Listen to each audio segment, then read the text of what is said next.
Welcome back to my YouTube channel. అనగనగా ఒక ఊరిలో ఒక ముసలి అవ్వ ఉండేది.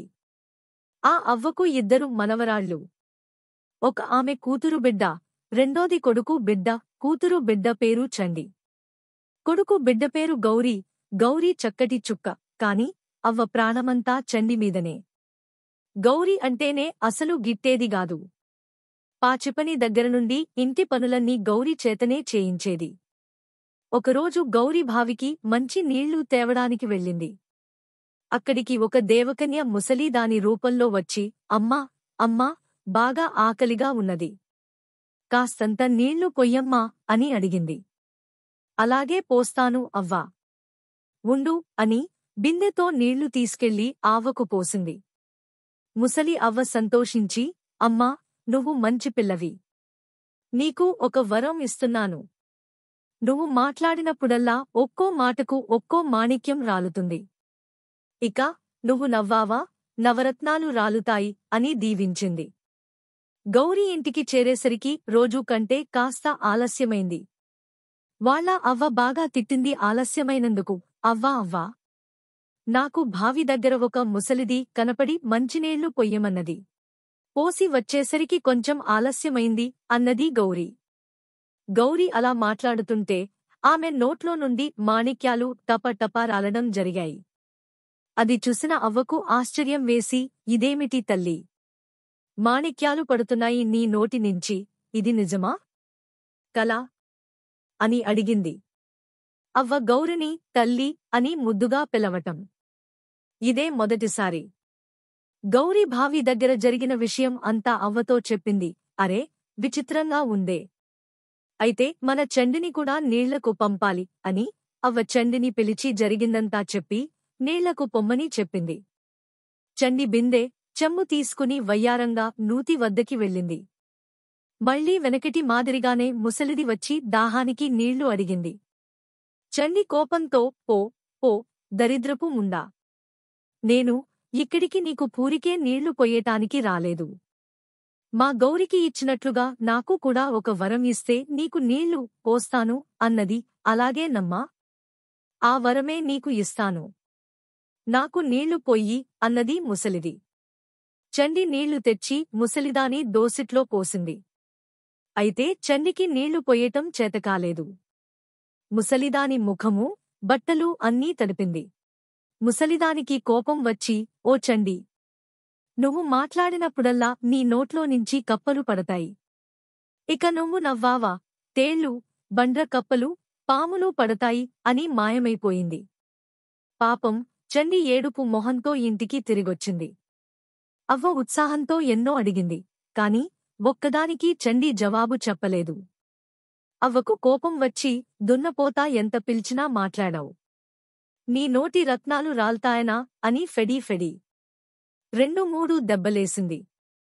చండికి కూడా కోపం వచ్చి, ముసలి ముండా, నన్ను కొడ్తావా, పైగా బావికి పంపి అన్నది చండి. అలా చండి నీరు విప్పి మాట్లాడేసరికి నోట్లో నుంచి కప్పలు పడ్డాయి. అది చూసిన అవ్వ, ఇదేమిటే అన్నది. ఇదే ఆ ముసలి ముండ నాకిచ్చిన వరం అన్నది చండి. చండి నోటినుంచి మళ్లీ కప్పలు గబాగబా పడ్డాయి. అది చూసిన ముసలిదానికి దిగులు పట్టుకుంది. చండిని ఏమి చేద్దామా అని. ఇలా ఉండగా ఒక రోజున ఆ దేశపు రాజు కొడుకు అవ్వ ఇంటి ముందుగా గుర్రం మీద పోతూ పెరట్లో అంట్లు తోముతున్న గౌరిని చూశాడు. ఆ పిల్లను చూడగానే అతనికి ఆమెను పెళ్లి చేసుకోవాలని బుద్ధి పుట్టింది. అతను వెంటనే ఇంటికి తిరిగొచ్చి మంత్రిని పిలిచి, ఫలానా ఊళ్ళో ఫలానా ఇంట్లో ఒక చక్కటి పిల్ల ఉంటుంది. నువ్వు పల్లకి, నగలు, బట్టలు తీసుకుపోయి ఆ పిల్లను తీసుకొచ్చి నాకు పెళ్లి చెయ్యి అన్నాడు. మంత్రి మంచి నగలు, బట్టలు, పల్లకి తీసుకుని ఆ ఊరు పోయి అవ్వతో రాజుగారి పెళ్లి సంగతి చెప్పి పిల్లని పంపమని అడిగాడు. అవ్వకు భలే సంతోషం వేసింది. కాని దానికొక దురాలోచన పుట్టింది. గౌరికి బదులు చండిని పంపితే తన పీడ వదులుతుందని అనుకుని రాజుగారు పంపిన బట్టలు చండికి కట్టి, నగలు పెట్టి ముసుగువేసి చండిని పల్లకి ఎక్కించింది. ఎక్కించి చండి చెవిలో, జాగ్రత్త, పెళ్లి అయ్యేవరకు మాట్లాడకు, ముసుగు కూడా తియ్యకు అని రహస్యంగా చెప్పింది. మంత్రి చండిని పల్లకిలో రాజుగారి దగ్గరకు తీసుకొచ్చాడు. పెళ్లి ప్రయత్నాలు జరిగాయి.